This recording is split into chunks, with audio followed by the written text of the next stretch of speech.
எல்லாத்துக்கும் வணக்கங்க. குருவே சரணம், குருவே சரணம், குருவே சரணம். எடப்பாடியிலிருந்து ஜோதிடர் சரவணன் பேசுகிறேங்க. இன்றைக்கி சனிக்கேது பற்றி தாங்க இன்றைக்கி பிரபலமாக இருக்குது. இப்போது ஒரு 28 வயசு ஆனவங்களுக்கு, அது ஆணாக இருந்தாலும் பெண்ணாக இருந்தாலும், திருமண வாழ்க்கையில் இப்போது பெரும்பாலும் சிக்கல்கள் ஏற்பட்டுருக்கு. திருமணம் ஆகலை, அதாவது திருமண வாழ்க்கையில் பாதிப்பு, பொண்ணு கிடைக்கல, இப்படிங்கிற சமாச்சாரம்லாம் இப்போ போயிட்டுருக்குங்க. அதுக்கு காரணம் மீனத்தில் சனிக்கேது இணைவு இருக்குது இல்லைங்களா, அதுதான் இப்போ பெரும்பாலும் லேட்டஸ்ட்டாக போயிட்டுருக்கு. அதனால் அதை பற்றி ஒரு வீடியோ போடுவோம் அப்படின்னு சொல்லி போடுறாங்கய்யா.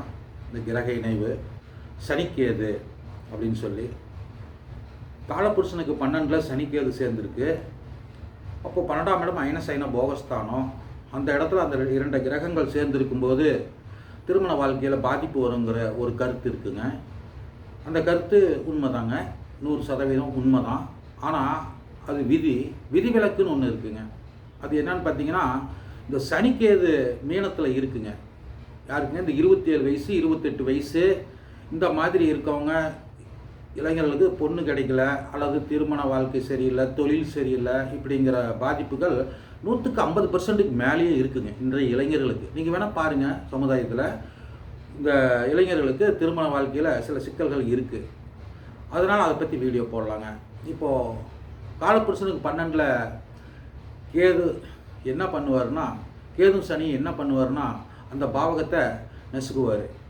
அந்த பாவக பலன் ஜாதகர் கிடைக்காம பண்ணுவார். லக்னத்துக்கு எதுவோ அந்த பாவகம் மீனம் வரும்போது பாதிப்படையுங்க. லக்னத்துக்கு எத்தனாம் வீடு மீனம் வருதோ அந்த வீடு பாதிப்படையுங்க.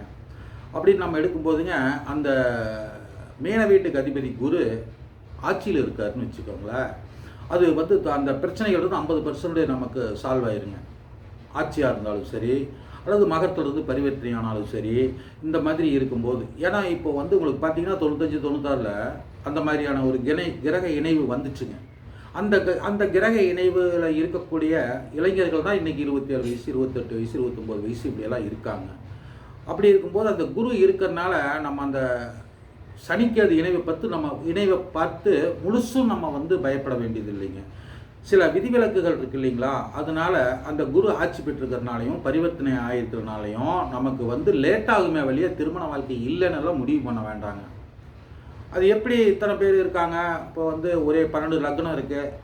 அப்படி இருக்கும்போது ஒவ்வொருத்தருக்கும் ஒவ்வொரு மாதிரி தான் நடக்குங்க. அப்படி பார்க்கும்போதுங்க, உதாரணத்துக்கு இப்போ மேச லக்னத்தை எடுக்கிறோன்னு வைங்க. மேச லக்னத்தில் பிறந்தவங்களுக்கு 12ல் சனிக்கேது இருக்குங்க. அப்போ 12ல் சனிக்கேது இருக்கும்போது அவங்களுக்கு அந்த அயனசைன போகஸ்தானம் அடிபடுது. திருமண வாழ்க்கையில் பிரிவு இந்த மாதிரிலாம் வருதுன்னு சொல்கிறாங்க.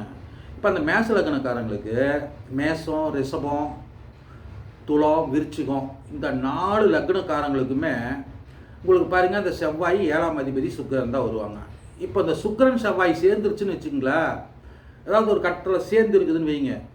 அப்போது அந்த சுக்கிரன் செவ்வாய் சேர்ந்துருக்கும்போது அவங்களுக்கு திருமண வாழ்க்கையில் பாதிப்புங்கிற வார்த்தையை நம்ம சொல்ல வேண்டியது இல்லைங்க. லேட் மேரேஜ், அவ்வளோதான். அப்படி வேணால் சொல்லிக்கலாங்க. ஏன்னா அயனசைன போகஸ்தானத்தில் உட்காந்துருக்காங்க, லேட் மேரேஜ் ஆகும். ஆனால் அவங்களுக்கு திருமண வாழ்க்கை இல்லைங்கிறது, ஏன்னா சுக்கிரனும் செவ்வாயும் சேர்ந்துருக்காங்க. அப்படி இருக்கும்போது அந்த வீட்டுக்கு அதிபதி குரு ஆட்சியில் இருக்கார். ஆட்சியாக இருந்தாலும் சரி, பரிவர்த்தனையாக இருந்தாலும் சரி, அப்படி இருக்கும்போது அவங்களுக்கு முழுக்க திருமண வாழ்க்கை இல்லைன்னு தயவுசெய்து சொல்லாதீங்க. பாதிப்பு இருக்குது. எப்படி? மேச லக்னமா, 12ல் சனிக்கேதா, லாங்கில் போய் அவங்க குடும்பம் நடத்தி பொழைச்சிக்கலாம். 12ஆம் இடம் அவங்களுக்கு வெளியூர் வாழ்க்கை சிறப்பாக இருக்கும். ஏன்னா அந்த 12ஆம் இடத்துல இருக்கக்கூடிய அந்த சனி பகவான் வெளியில் போய் வேலை செய்யும்போது அந்த தோஷங்களை நிவர்த்தி பண்ணிடுறாரு. மேச லக்னத்துக்கு இந்த 4க்கு சொன்னாங்களா. இப்போது கும்ப லக்னத்தை எடுத்துக்கோங்க. கும்ப லக்னத்துக்கு 2லேயே சனிக்கேதுங்க. இப்போ 2ல் சனிக்கேதுங்கும் போது 2ஆம் இடம் குடும்பஸ்தானமாக போயிருதுங்க. காலபுருஷனுக்கு 12ஆம் இடம். அப்படி இருக்கும்போது 2ஆம் இடம் பாதிச்சிருச்சு, குடும்பம் சரியில்லை அப்படின்னு நம்ம சொன்னோம்னா அதுலேயும் தப்பு வந்துருங்க. ஏன்னா அந்த 2ஆம் இடத்துக்கு அதிபதி ராஜஸ்தானம் 11ல் ஆட்சியில் இருக்கான்னு வச்சுக்கோங்க. ஆட்சியில் தான் இருப்பாங்க. ஏன்னா அந்த காலம் 95-96 அந்த மாதிரி இருக்க இளைஞர்களுக்கு அப்படி தான் அமையுங்க ஜாதகம். இது கற்பனை ஜாதகம் இல்லைங்களே, ஒச்சார நிகழ்வு அன்னைக்கு இருந்த நிகழ்வை வச்சு தானே நம்ம பேசுகிறோம். அதனால் தப்பு வரத்துக்கு வாய்ப்பே இல்லைங்க. இப்போ இப்போ கும்ப லக்னத்துக்கு 11ல் குரு இருக்காருங்க, ராஜஸ்தானம். 11ஆம் இடம் நல்லா இருக்குது. அப்படி இருக்கும்போது அவங்களுக்கு செல்வாக்கு, கௌரவம் இதெல்லாம் அவங்களுக்கு கிடைச்சி தீரணும். ஏன்னா கும்பத்துக்கு 11ஆம் அதிபதியும் 2ஆம் அதிபதியாக வராது இல்லைங்களா. இப்போது பரிவர்த்தனை 12லேயே குரு இருந்தாலும் கூட பரிவர்த்தனை யோகம் வந்துடுது இல்லைங்களா? 2 12 பரிவர்த்தனைனா அதுவும் வெளியில் தான் போய் பிழைக்கணுங்க. நமக்கு உள்ளூரில் தான் வாழ்க்கை வேணும்னா கிடைக்காதுங்க. வெளியில் போய் பிழைச்சிக்கலாங்க. எதுங்க இந்த கும்பலக்னத்துக்கு 2 12 பரிவர்த்தனையாக வரும்போது அந்த காலகட்டங்களில் அந்த மாதிரி கிரக நிலைகள் இருந்துச்சுங்க. அதனால தான் சொல்கிறேன். இப்போ வந்து 11ல் குரு இருக்குது. கும்பலக்னம் 11ல் குரு இருக்குது. அப்படிங்கும்போது அப்போது அவங்களுக்கு அந்த திருமண வாழ்க்கைன்னு எடுத்திங்கன்னா கும்பத்துக்கு 7க்கு சூரியன் வந்துடுதுங்க. இப்போ சூரியன் வந்துடுதுங்களா, அந்த 7ஆம் இடத்துக்கு அதிபதி சூரியன் ஒரு நல்ல நிலையில் இருந்தாலும் கூட திருமண வாழ்க்கை சரியாயிருங்க. இப்போ வந்து 10ஆம் இடத்துல இருக்குதுன்னு வச்சுக்கோங்களேன். இப்போ சூரியன் வந்து 10ல் இருக்குன்னு வைங்க, 7ஆம் அதிபதி 10ல் இருக்குன்னு வச்சுக்கோங்க. 10ல் இருக்கும்போது என்ன ஆகும், வெளியில் போய் தொழில் செய்கிற இடம் 10ஆம் இடம், வெளியில் போய் ஒரு தொழில் செஞ்சு அங்கேயே ஒரு திருமணமாகி செட்டில் ஆகிடலாம். ஏன்னா இப்போ சூரியன் அங்கே எடுத்தோம்னா அதில் சுக்கிரன் முக்கூட்டு கிரகம் இல்லைங்களா, சுக்கிரன் அங்கே தான் இருக்கும். சூரியனுக்கு முன் பின்னே தான் சுற்றிட்டு இருக்கும். இப்போ சுக்கிரனும் சூரியனும் 2 பேரும் இப்போ வந்து 10ல் இருக்காங்கன்னு வச்சுக்கோங்க. வெளியில் போய் வேலை. அதே மாதிரி சூரியன் போது 7ஆம் இட கும்ப லக்னத்துக்கு 7ஆம் அதிபதி சூரியன். இப்போ அவரே வந்து அங்கே 10ல் உட்காந்துருக்காருன்னா அவங்களுக்கு வந்து தொழிலும் கொஞ்சம் காலப்புருஷனுக்கு 8ஆம் இடம் மறைமுக தொழில். அதாவது சூரியனை ஆன்மாவா அப்படி எடுத்துக்கலாம். மறைமுகமான தொழில், கண்ணுக்கு தெரியாத பிரச்சனைகள் தீர்க்கக்கூடிய தொழில் எதாக இருந்தாலும் சரிங்க. அதாவது கண்ணுக்கு தெரியாத அதாவது காலப்புருஷனுக்கு 8ஆம் இடமே இவங்களுக்கு 7ஆம் இடத்துக்கு அதிபதி சூரியன் வந்து 8ல் உட்காந்துருக்கு. காலப்புருஷனுக்கு 8ல் உட்காந்துருக்கும் போது இந்த கும்பலக்னத்துக்கு 10ஆம் இடமா வந்துடுதுங்க. இவருக்கு கும்பலக்னம் விதிப்பயன் என்னங்க, விருச்சிகம் தான் தொழில். அந்த இடத்துல வந்து 7ஆம் அதிபதி சூரியனே வந்து உட்கார்ந்து வைங்க. ஏன்னா இப்போ திருமண வாழ்க்கைக்கு தான் சுற்றி வந்துட்டு இருக்கிறாங்க. இந்த சனிக்கேது இணைவை வச்சே நம்ம ஒரு முடிவு வரக்கூடாது இல்லைங்களா? அந்த சனிக்கேதுவை உடைக்கணும், அவங்களுக்கு ஒரு தைரியத்தை கொடுக்கணுங்கிறதுக்காக தான் இதை பேசிகிட்டு இருக்கிறேங்க நான். அவங்களுக்கு வந்து இப்போ சூரியனுடைய காரகத்துவம் சார்ந்த தொழில், அது சுக்கிரனும் சூரியனும் சேர்ந்த காரகத்துவம் சார்ந்த தொழில், அப்படி வந்து அந்த 10ஆம் இடத்துல இருக்கிறது மறைமுகமான தொழில், மறைமுகமான பிரச்சனைகளுக்கு தீர்வு கொடுக்கறது. இப்போ வந்து அவங்களே கூட ஜோதிடராக இருப்பாங்க.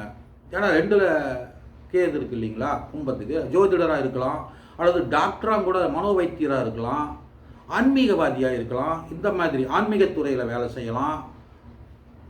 இந்த மாதிரியான தொழில்கள் அவங்களுக்கு அமையும். அதாவது ஒரு கண்ணுக்கு தெரியாத விஷயங்களை வச்சு செய்யக்கூடிய தொழில் அவங்களுக்கு அமையும்.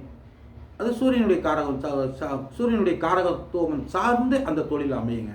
கும்பத்துக்கு சொல்லிட்டாங்களா, சரிங்க. இப்போ மகரத்துக்கு எடுத்துக்கலாங்க. இப்போ மகரம்னாக்கா மகரத்துக்கு 3ஆம் இடத்துல சனிக்கேதுங்க. 3ஆம் இடம் போகஸ்தானம், அவங்களுடைய சுகபோகங்களை சொல்கிறது, மனிதனுடைய வீரியத்தை சொல்கிறது, வெற்றியை சொல்கிறது. அந்த இடத்துல போய் அவங்க உட்காந்துருக்கும் போது அதுவும் பாதிப்பு இல்லைங்க. ஏன்னா அந்த வீட்டுக்கு அதிபதி குரு ஆட்சி ஆயிடுறாரு இல்லைங்களா, ஆட்சியோ பரிவர்த்தனையும் ஆயிடுறாரு இல்லைங்களா. அதனால் நம்ம பயப்பட வேண்டாங்க. குருவே சரணம். எல்லாத்துக்கும் வணக்கங்க. நன்றிங்க. ஓம் நம சிவாய.